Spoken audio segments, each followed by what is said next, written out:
তো আজকের topic gas সম্পর্কিত চার্লসের সূত্র। তো চার্লসের সূত্রটা কি বলছে, স্থির চাপে নির্দিষ্ট ভরের কোনো গ্যাসের আয়তন প্রতি 1 ডিগ্রি সেলসিয়াস উষ্ণতা বৃদ্ধি বা হ্রাসের জন্য 0 ডিগ্রি সেলসিয়াস উষ্ণতায় ওই গ্যাসের আয়তনের 1/253 যথাক্রমে বৃদ্ধি বা হ্রাস পায়। এটা হচ্ছে চার্লসের সূত্রের বিবৃতি। তো এর মধ্যে দিয়ে কি বলতে চাইছে, স্থির চাপে মানে এখানে চাপটা স্থির আছে। কি স্থির আছে? এখানে চাপটা স্থির আছে। আর কি আছে? গ্যাসের ভরটা স্থির আছে। এবার কি বলছে, তাহলে কিসের সঙ্গে কিসের সম্পর্ক নির্ণয় করছে? গ্যাসের উষ্ণতা পরিবর্তন সঙ্গে আয়তনের কীরকম পরিবর্তন হবে সেটা চার্লসের সূত্রের মাধ্যমে বলা যাচ্ছে। তো কি বলছে না, কোনো গ্যাসের আয়তন কিভাবে পরিবর্তন হবে উষ্ণতা বৃদ্ধি বা হ্রাসের সঙ্গে। বলছে না, প্রতি 1 ডিগ্রি সেলসিয়াস উষ্ণতা বৃদ্ধি বা হ্রাসের জন্য যদি আমরা কোনো গ্যাসের উষ্ণতা প্রতি 1 ডিগ্রি সেলসিয়াস বৃদ্ধি বা হ্রাস করি, তাহলে আয়তন কতটা পরিবর্তন হবে না, 0 ডিগ্রি সেলসিয়াস উষ্ণতায় যে আয়তনটা ছিল, 0 ডিগ্রি সেলসিয়াস উষ্ণতায় ওই গ্যাসের যে আয়তনটা ছিল তার 1/253 বৃদ্ধি বা হ্রাস পাবে। এটা গেল। এবার এটাকে আমি আবার একবার বলছি, আই রিপিট। কি বলছে না, গ্যাসের আয়তনটা কিভাবে পরিবর্তন হবে? প্রতি 1 ডিগ্রি সেলসিয়াস উষ্ণতা, যদি আমি গ্যাসের উষ্ণতা প্রতি 1 ডিগ্রি সেলসিয়াস বৃদ্ধি করি তাহলে আয়তনটা কিভাবে পরিবর্তন হবে?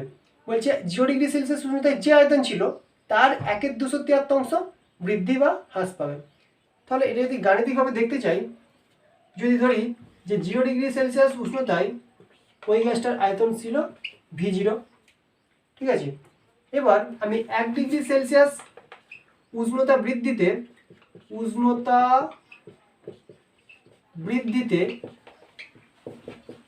আয়তন কতটা বৃদ্ধি হবে? আয়তন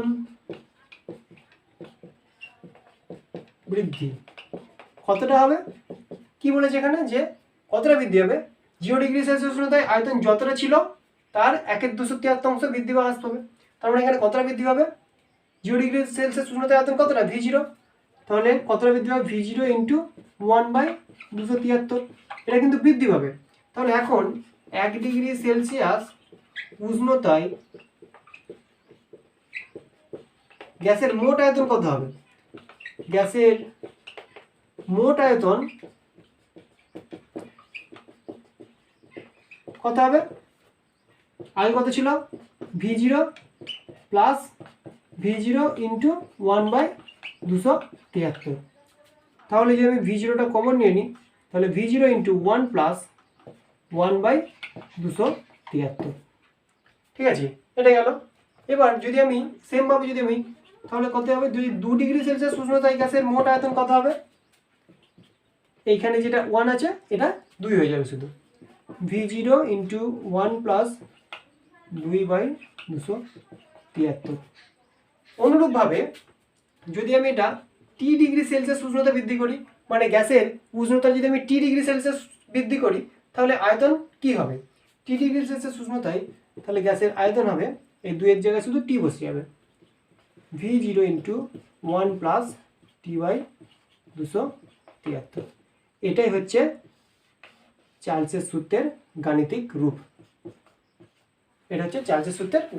তো এবার যদি আমি T ডিগ্রি সেলসিয়াস উষ্ণতা বৃদ্ধিতে দেখলাম, ঠিক আছে, T ডিগ্রি সেলসিয়াস উষ্ণতা বৃদ্ধি করলে, এবার যদি আমি T ডিগ্রি সেলসিয়াস উষ্ণতা হ্রাস করলে কতটা হয় দেখি, তাহলে কি হবে? কিছুই হবে না।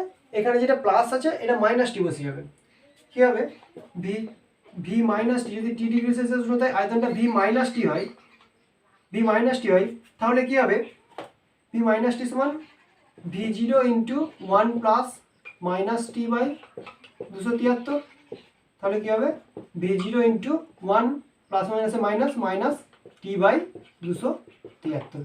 এটা হচ্ছে T ডিগ্রি সেলসিয়াস উষ্ণতা বৃদ্ধি করলে গ্যাসের আয়তন, আর এটা হচ্ছে T ডিগ্রি সেলসিয়াস উষ্ণতা হ্রাস করলে গ্যাসের আয়তন।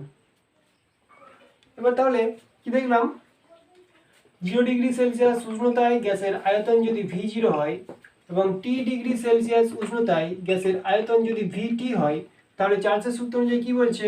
VT সমান V0 × 1 প্লাস T/273। এবার যদি আমরা একটা প্লট করি, মানে কি V মানে আয়তন ভার্সেস T মানে টেম্পারেচার উষ্ণতা, যদি আমি প্লট করি গ্রাফের মাধ্যমে, লেখচিত্রের মাধ্যমে যদি আমি প্লট করি তাহলে কি হবে? দেখা যাক কীরকম গ্রাফটা আসবে। আমি এক্স অক্ষ বরাবর, এটা হচ্ছে এক্স অক্ষ, এটা হচ্ছে এক্স অক্ষ, এটা বরাবর আমি কি করব, উষ্ণতা বা টেম্পারেচারটাকে প্লট করব ডিগ্রি সেলসিয়াসে, আর এই দিক বরাবর কী হবে, আয়তন বা ভিকে প্লট করব। তাহলে দেখতে পাবো গ্রাফটা কীরকম আসবে, এরকম গ্রাফ আসবে। আর এটা হচ্ছে 0 ডিগ্রি সেলসিয়াস, ঠিক আছে। তাহলে গ্রাফটা কী দেখতে পেলাম না, উষ্ণতাটা যত বাড়ছে আয়তনটাও তত বাড়ছে।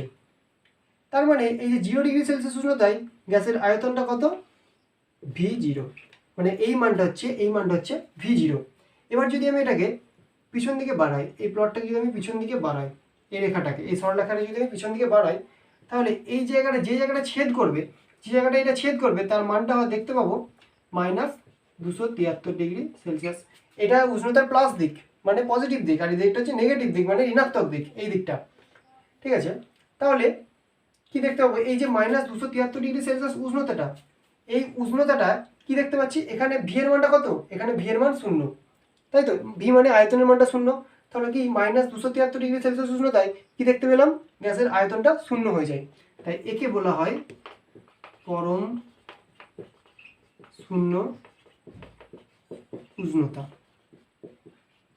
এটাকে বলা হয় পরম শূন্য উষ্ণতা। তাহলে পরম শূন্য উষ্ণতা কাকে বলে, কি না -273 ডিগ্রি সেলসিয়াস উষ্ণতায় গ্যাসের আয়তনটা 0 হয়ে যায়। এটা কিন্তু তাত্ত্বিকভাবে, থিওরিটিক্যালি গ্যাসের আয়তন 0 হয়ে যায়, একে বলা হয় পরম শূন্য উষ্ণতা। তো আগের যে পরম শূন্য উষ্ণতাটাকে আমরা লেখচিত্রের মাধ্যমে দেখলাম, সেটাকে আবার গাণিতিকভাবে প্রকাশ করার চেষ্টা করি।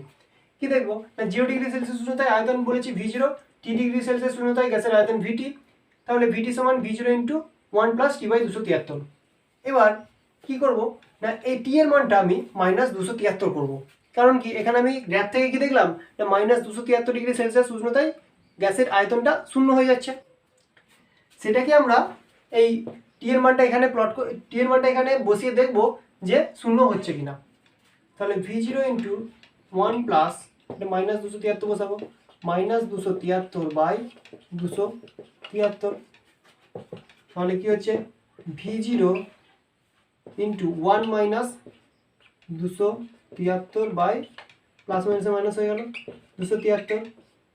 তাহলে কি আসছে, V0 বিয়োগ করলে 273 - 273/273, তার মানে কত হচ্ছে 0।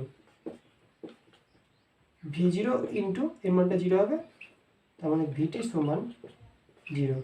তাহলে কি দেখতে পাচ্ছি যে -273 ডিগ্রি সেলসিয়াস উষ্ণতায় নির্দিষ্ট ভরের কোনো গ্যাসের আয়তন 0 হয়ে যায়, এটাকেই বলা হয় পরম শূন্য উষ্ণতা।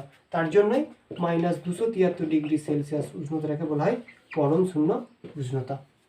এবার আসছি উষ্ণতার পরম স্কেল। উষ্ণতার পরম স্কেল কি, তো তার আগে জানি যে সেলসিয়াস স্কেল কি। উষ্ণতার যে সেলসিয়াস স্কেলটা কি করা হয় না, তার নিম্ন স্থিরাঙ্কটা কত ধরা হয়, নিম্ন স্থিরাঙ্কটা 0 ডিগ্রি সেলসিয়াস ধরা হয় এবং উচ্চ স্থিরাঙ্কটাকে 100 ডিগ্রি সেলসিয়াস ধরা হয়।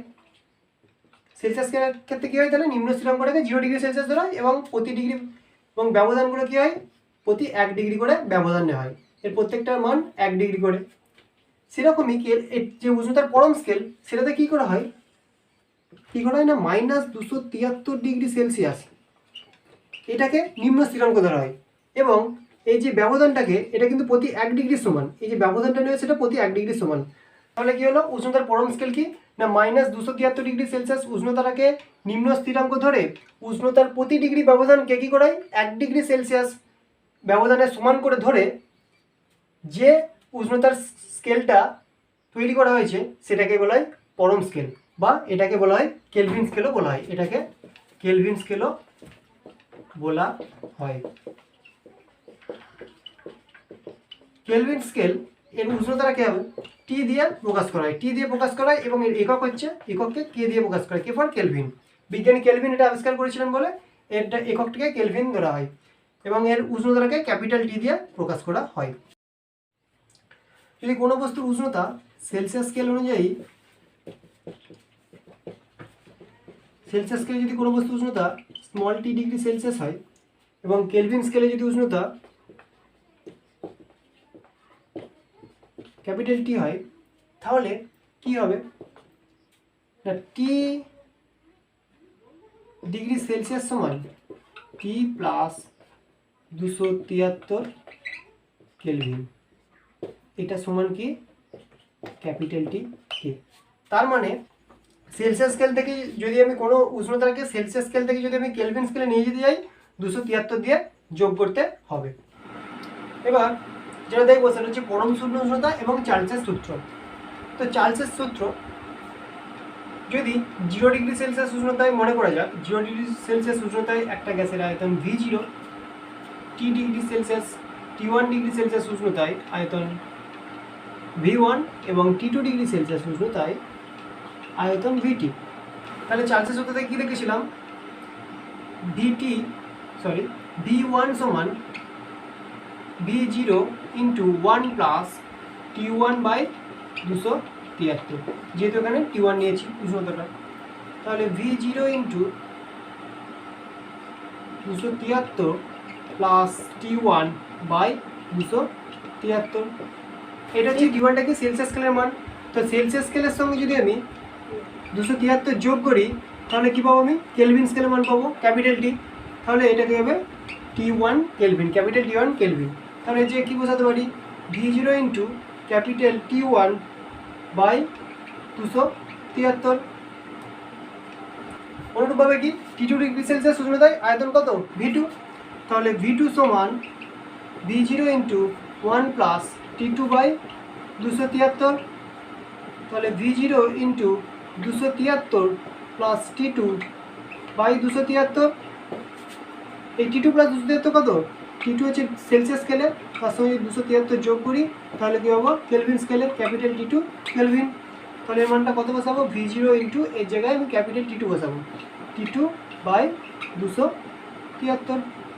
তাহলে কি পেলাম, V1 সমান V0 into T1 by 273 R V2 সমান V0 ইন্টু T2 বাই 273। এবার এই দুটোকে আমি রেশিও বের করবো, অনুপাত বের করবো, V1 বাই V2। V1 এর মানটা কত, V0 into T1 by 273 R V2 এর মানটা কত, V0 ইন্টু T2 বাই 273।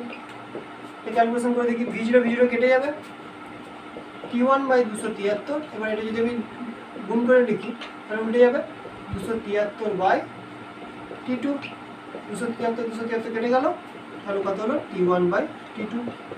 তাহলে কি দেখতে পাচ্ছি, V1 বাই V2 সমান T1 বাই T2। তার মানেটা যেটা দাঁড়ালো V1 বাই, এটা যদি আমি এই নিচে নামিয়ে দিই, এই V1 এর নিচে যদি T1টা নামিয়ে দিই, V1 বাই T1 সমান কী হবে, V2টা উপরে চলে যাবে, V2 বাই T2। তাহলে কি দাঁড়াচ্ছে, V বাই T সমান কনস্ট্যান্ট, V বাই C সমান কনস্ট্যান্ট যাচ্ছে। তাহলে কি হচ্ছে, V সমান কনস্ট্যান্ট যদি আমি কে ধরি, কনস্ট্যান্টটা ধরে নিয়েছি কে, তাহলে V সমান কি হচ্ছে KT, তাহলে V প্রপোর্শনাল টু T। তার মানে কি হচ্ছে, আয়তনের সঙ্গে উষ্ণতাটা সমানুপাতে পরিবর্তিত হচ্ছে, বা উষ্ণতার সঙ্গে আয়তনটা সমানুপাতে পরিবর্তিত হচ্ছে। এবার দুটো লেখচিত্র অঙ্কন করব, সেটা হচ্ছে V ভার্সেস T, মানে আয়তন ভার্সেস উষ্ণতা, আর এটা হচ্ছে P ভার্সেস T। কি দেখলাম চার্লসের সূত্র থেকে, V প্রপোর্শনাল টু T, মানে V এর সঙ্গে টিটা সমানুপাতে পরিবর্তিত হয়। তাহলে আমি একটা লেখচিত্র অঙ্কন করি, এইদিকে রাখবো T, এইদিকে রাখছি V আয়তন। তার মানে কি V যত বাড়বে, উষ্ণতা যত বাড়বে আয়তনও তত বৃদ্ধি পাচ্ছে। তার মানে কি হচ্ছে, এখানে ধরা যাক উষ্ণতাটা এখানে আছে, তাহলে আয়তনটা এখানে হবে, যদি উষ্ণতাটা এখানে হয় তাহলে আয়তনটা আরেকটু বাড়বে, উষ্ণতা যদি এখানে হয় তাহলে আয়তনটা আরেকটু বাড়বে। যদি আমি যোগ করি তাহলে কি দাঁড়াচ্ছে, এই যে এইগুলো, এই বিন্দুগুলো যদি আমি যোগ করি সব, তাহলে এরকম মূল বিন্দু আমি একটা সরলরেখা পাবো। তাহলে V ভার্সেস T এর লেখচিত্র, অর্থাৎ আয়তন ভার্সেস উষ্ণতার লেখচিত্রটা এরকম মূল বিন্দুগামী হবে। তো P ভার্সেস T যদি প্লট করতে চাই, তো এখানে একটা গেলুসাকের চাপের সূত্র আছে, সেটা কি বলছে না, স্থির আয়তনে নির্দিষ্ট ভরের কোনো গ্যাসের চাপ তার পরম উষ্ণতার সমানুপাতিক। কি স্থিরটা, আয়তন স্থির, ভিটা আসছে স্থির, আর তার ভরটা স্থির। তাহলে কি বলছে তখন, তার যে গ্যাসের যে চাপটা সেটা পরম উষ্ণতা মানে ক্যাপিটাল T এর সমানুপাতিক। তাহলে যদি আমি পি ভার্সেস টি অর্থাৎ চাপ এবং পরমহংসতার গ্রাফ আঁকতে চাই বা লেখচিত্র আঁকতে চাই, তাহলে কী হবে, এইদিকে আমি রাখছি চাপকে, এইদিকে রাখছি পরমহংসতাকে। তাহলে কী হবে, যদি পরমহংসতা এখানে হয় তাহলে চাপটা এখানে হবে, পরমহংসতা যদি আরেকটু বাড়ে চাপটা আরও বাড়বে, যদি আরও বাড়ে চাপটা আরও বাড়বে, তাহলে সেমভাবে এরকম হবে। এবং এই যদি বিন্দুগুলিকে যোগ করি তাহলে একটা মূল বিন্দুগামী একটা সরলরেখা পাওয়া যাবে, একটা মূল বিন্দুগামী সরলরেখা পাওয়া যাবে। এটা হলো পি ভার্সেস টি গ্রাফ, আর এটা হলো ভি ভার্সেস টি অর্থাৎ আয়তন ভার্সেস পরমহংসতা গ্রাফ।